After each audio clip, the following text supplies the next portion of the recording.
next up, I'm really thrilled that we get to have this luncheon conversation with two folks I really admire and respect. I got connected with Eric first as I just graduated from graduate school and was thinking about how can we use capital to create social and environmental solutions, to support social and environmental solutions. And was talking to a lot of folks, and they're just like, you got to talk to Eric Horvath. He's doing some really cool work.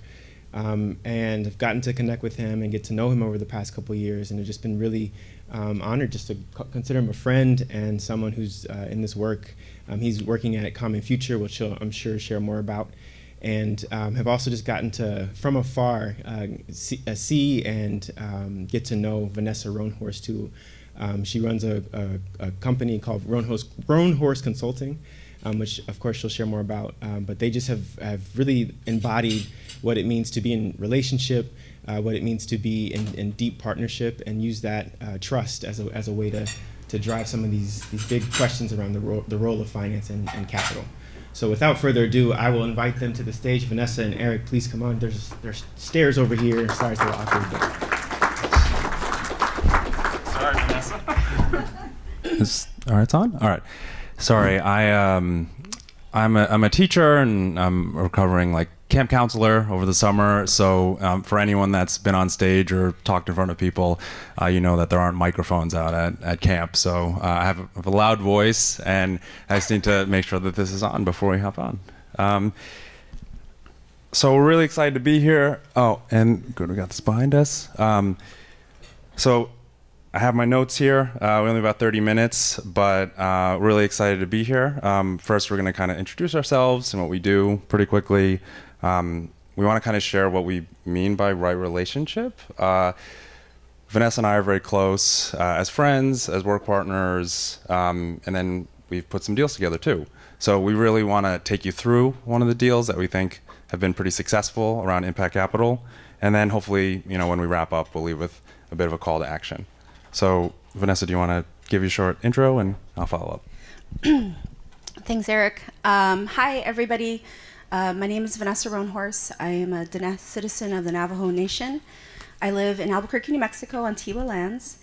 I am the owner of Roanhorse Consulting, which is an indigenous-owned firm that we really started as a result of wanting to see money flow to our indigenous people, but also to what we were seeing on the ground, which is a lot of our small businesses and our networks weren't talking about scaling up. They were talking about how do we stay where we want to be and live dignified lives.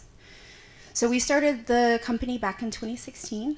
And as a result, if anyone started your own company, it's a tough journey. And so I was lucky enough to find 7 other indigenous women, and we co-founded Native Women Lead. And Native Women Lead is a national growing organization that invests and lifts indigenous women into positions of CEO and business. And so we'll talk a little bit, probably from the Native Women Lead side, around the deal we're going to talk about today. Outside of that, it's really wonderful to be here in Texas and in Dallas, and thank you for the invitation. All right, how do I introduce myself? Okay, so I am the Director of Capital Strategies at Common Future. Common Future is a national organization that incubates, co-creates, and funds pilots and innovations to shift power and capital for a more equitable economy. So I'm based in New York City, and basically the one line that I give as to how to describe my job is I say that I put together and launch impact investments by, for, and with communities of color around the country. And all of those words will probably sound familiar to folks, but I think the stringing of them together is what makes it very special. And with a key emphasis on the by, for, and with piece, because what I've seen over the years in my time working in the space, in philanthropy, impact investment, education, and convening, is the real secret sauce of how do you partner with folks? How do you listen? How does that actually get integrated into material aspects of the deal structure and also what's defined as success? The by, for, and with piece, I think, is what's really differentiated, more so than the impact investment, more so than working with communities of color, because a lot of groups do that. And I think when we talk about right relationship, we're really talking about the by, for, and with piece. And that's what I get to do with Vanessa. Vanessa, I think the thing that we wanted to talk about first was how we define right relationship. What does that even mean? So I am relatively new to this financial space. I don't have a traditional background in it.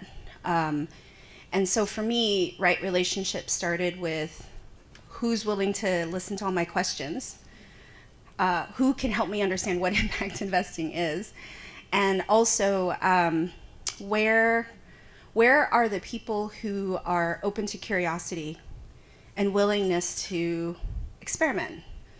And so right relationship really began for me in sort of identifying folks like Eric and other people who are willing to take me on the journey from a technical expertise, but also from a place of community, acknowledging that what I'm interested in building isn't just about can we replicate it, can we grow it quickly, but it's what does it mean when we create something that has cultural relativity, that is grounded in place and acknowledges that there is power happening in these places.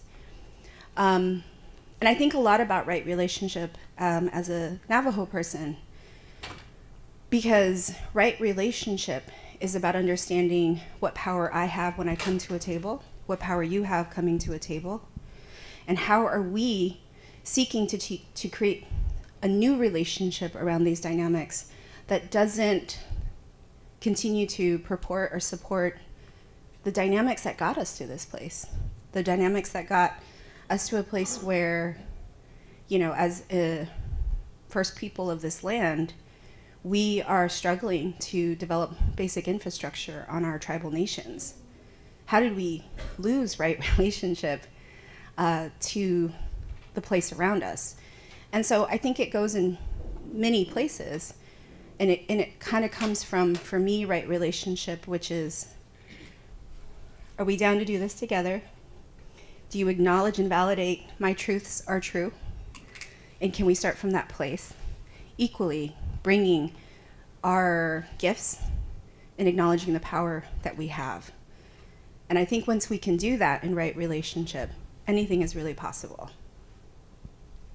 Your turn. Okay. Yeah, so all right, I mentioned that I was a teacher, so my last job I went around the country and I tried to talk about finance and capital predominantly to community organizers and activists and people of color that have been more disenfranchised or quite disinvested in from investment period. So a lot of how I approach the language and the terms in the space is how can we make it simple? And I think what Vanessa is describing, we all can relate to, respect, partnership, empowerment. And I think from my travels professionally as well as around the country, I think people, especially on the allocator side, are really curious, how are we in better relationship, or how do we actually have more impact? And it's almost like it's something that we need to like figure out, like someone needs to like give us the formula, and like how do we study this and how do we learn this? And to my point around it being more simple than maybe you think, when I see the title, which we came up with, so hopefully we understand its meaning, I just think about how I treat my family, or I think about how I treat my chosen family or my friends. And when I hear from folks about, you know, how do we listen to folks that we want to support, or how do we engage with people that we don't share the same identities with? I think we all probably do that on a regular basis as humans and as people that relate to other folks in our day-to-day.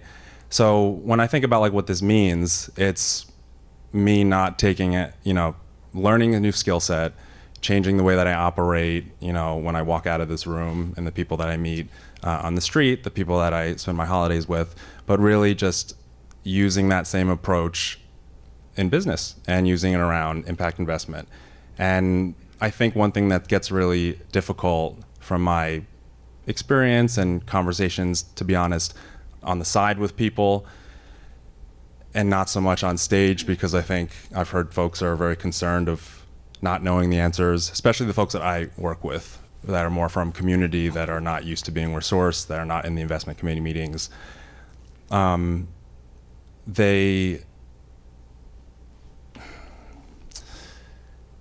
think it's all a lot simpler than we really think.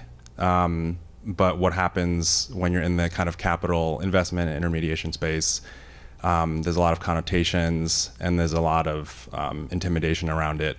So basically, how can we treat people the way that we treat everybody else and not let the kind of ecosystem or the kind of shroud of power and capital basically distort how we would otherwise carry ourselves?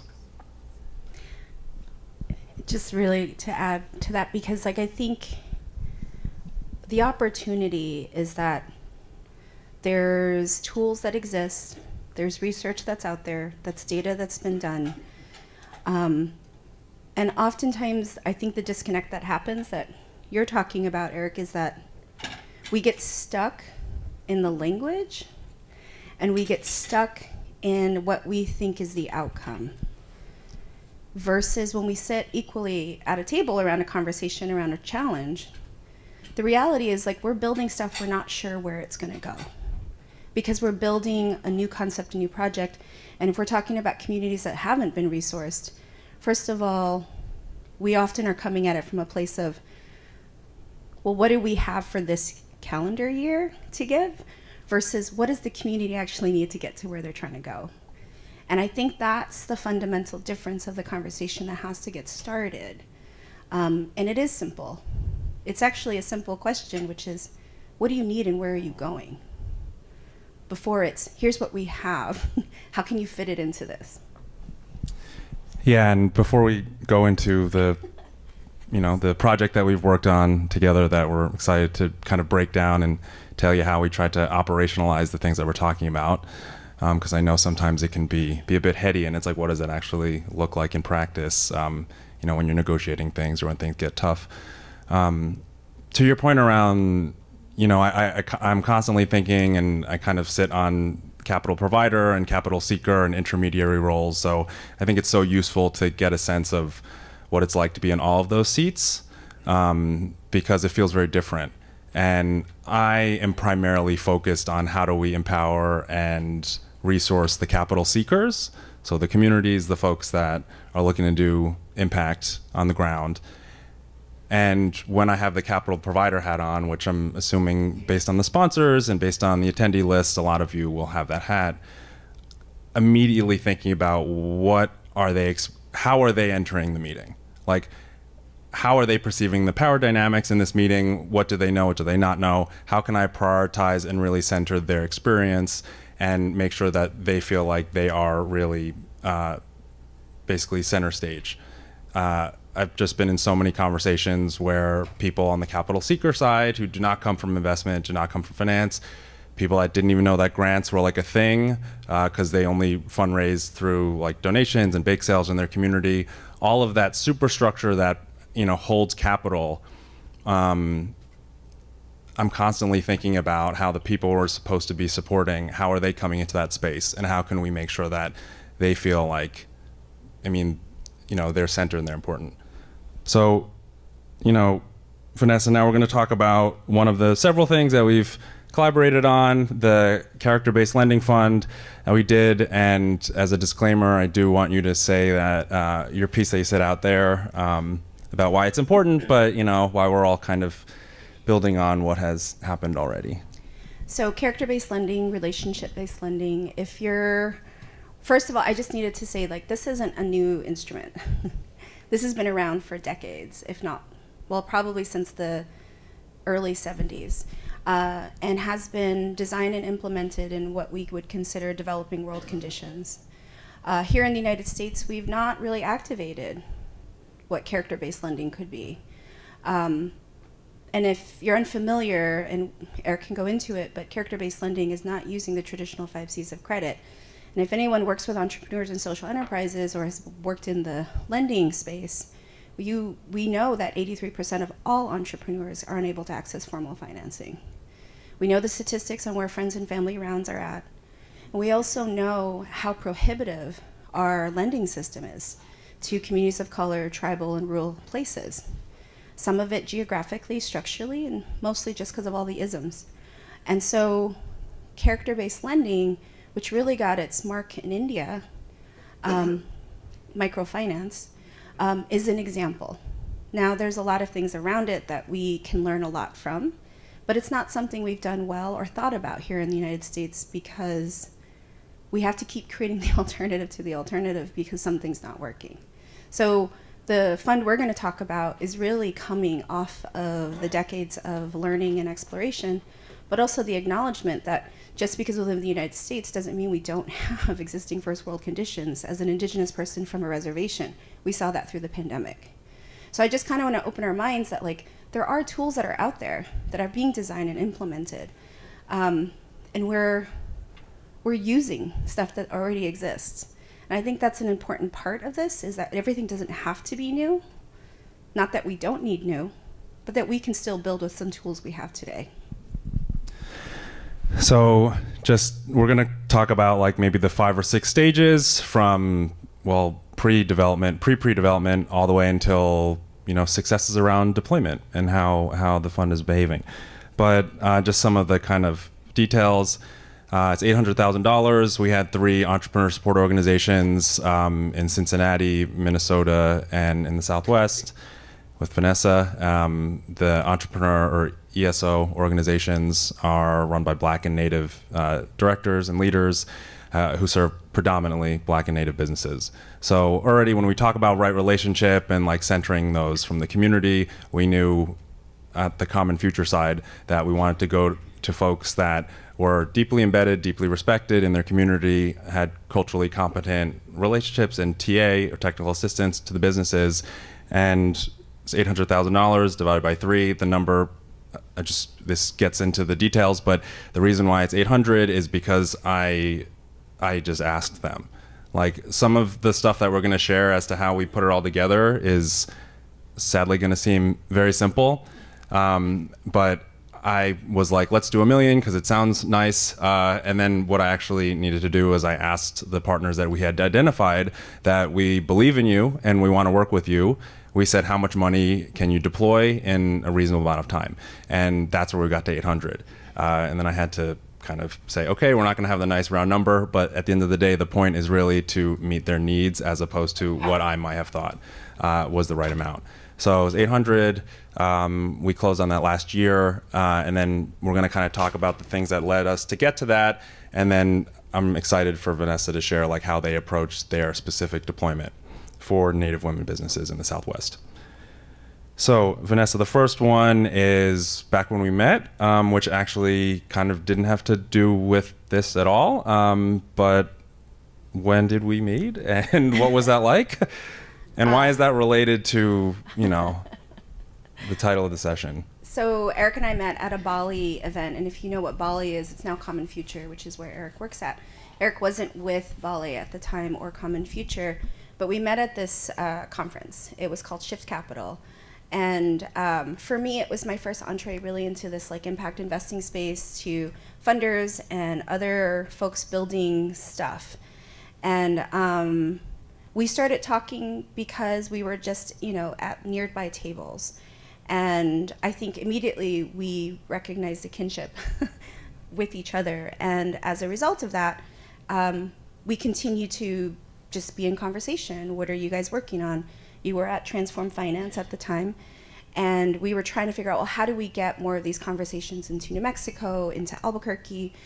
We really need to get our networks thinking differently about how they can move their capital.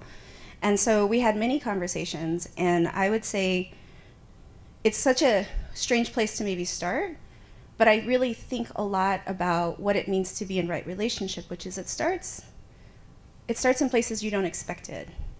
And the right relationship, I think, is just beyond the organizations you represent. It's about how are we all in this conversation. And so I think that's where I feel like we started in this journey. Yeah, and the reason why we bring that up is because that has allowed us to move through the actual business deal with a lot of trust. And I think what we want to highlight is when I sometimes when I meet folks or when people approach me, and I think, you share in this too, it's like clearly with the transactional objective of like, we want an investment or we want a partner. And again, going back to the very simple of like, how do we form relationships outside of this space? Vanessa and I just were kindred spirits in a way. And it wasn't with a like, oh, I want to get exposure to the Southwest and like businesses that like it wasn't extractive like that. It was quite organic. And I'm sure some of the conversations that you all have today and over at the conference, in 2 years we'll be saying the same story. And there's just something different, and everyone knows how it feels when you're being approached and that the basis of the relationship is because I want something from you. And I don't know if that is, for me, that's not the right relationship. And I'm just glad that, Vanessa and I met, and it was in an unstructured way. And then it really, when the time was right, last year or so, I was like, 2020, I was like, you want to do this thing? So, you can start from that as opposed to, do I really know what you're talking about? And just like, we have to feel each other out. So can I just add really quick? I think it goes a lot to that idea of moving at the speed of trust. We talk about it all the time, right? We talk about how do we move at the speed of trust? How do we like identify communities, and how do you build that trusted relationship?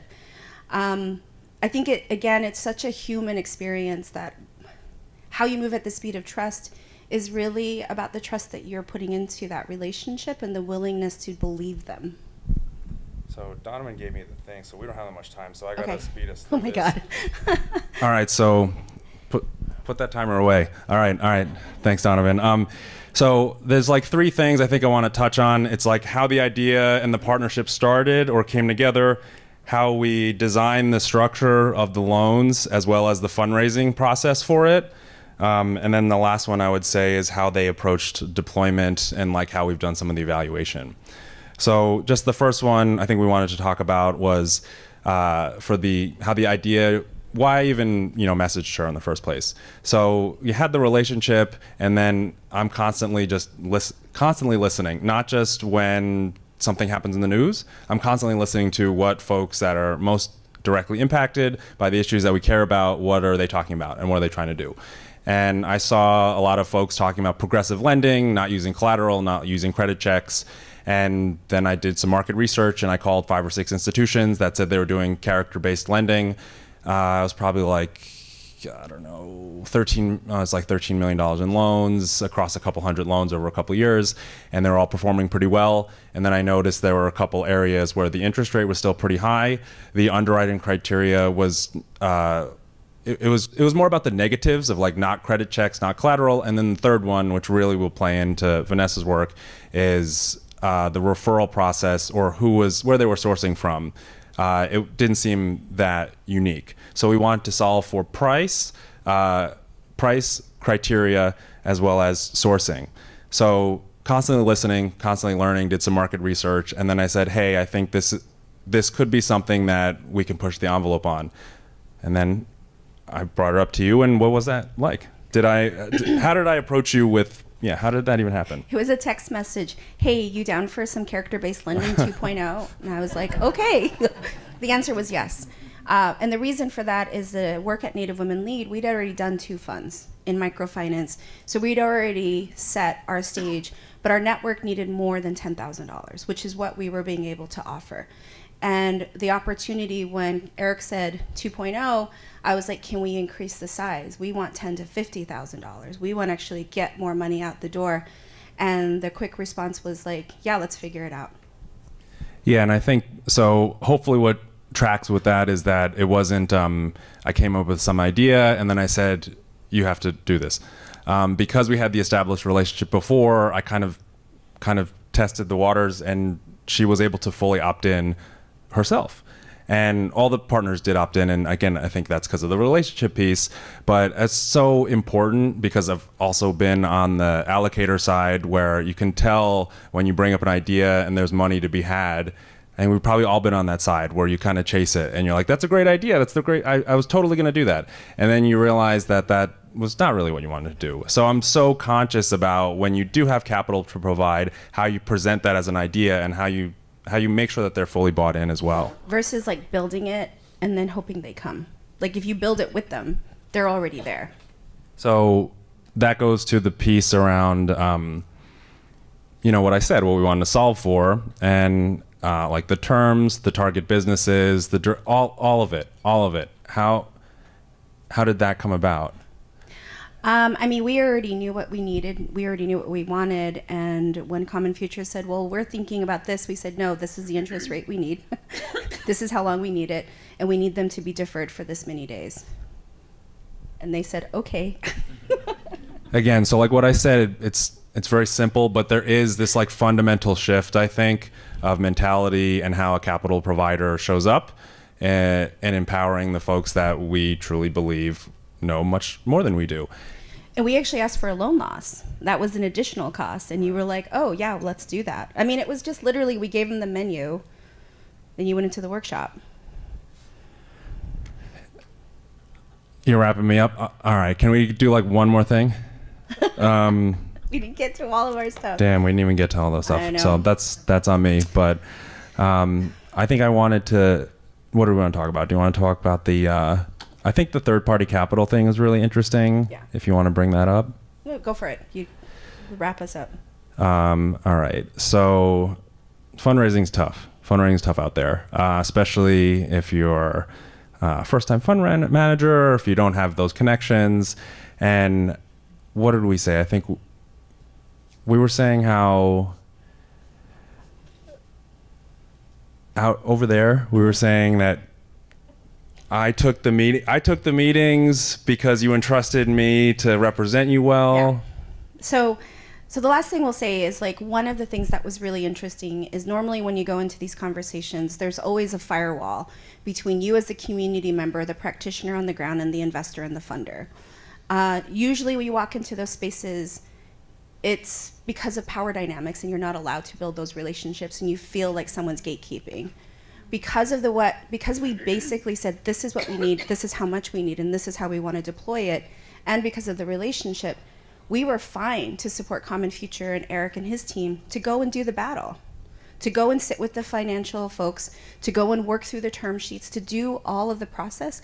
That allowed us time to continue to build out our work. It gave us the extra ability to be like, we felt cared for, represented, and heard. We didn't need to be in that room, and we didn't feel like it was gatekeeping. And I think that is an interesting thing for us to lean into about how we approach fundraising and bringing capital to the table with partners. And what does it mean to be in true partnership and co-conspiracy with them versus gatekeeping and not trusting them.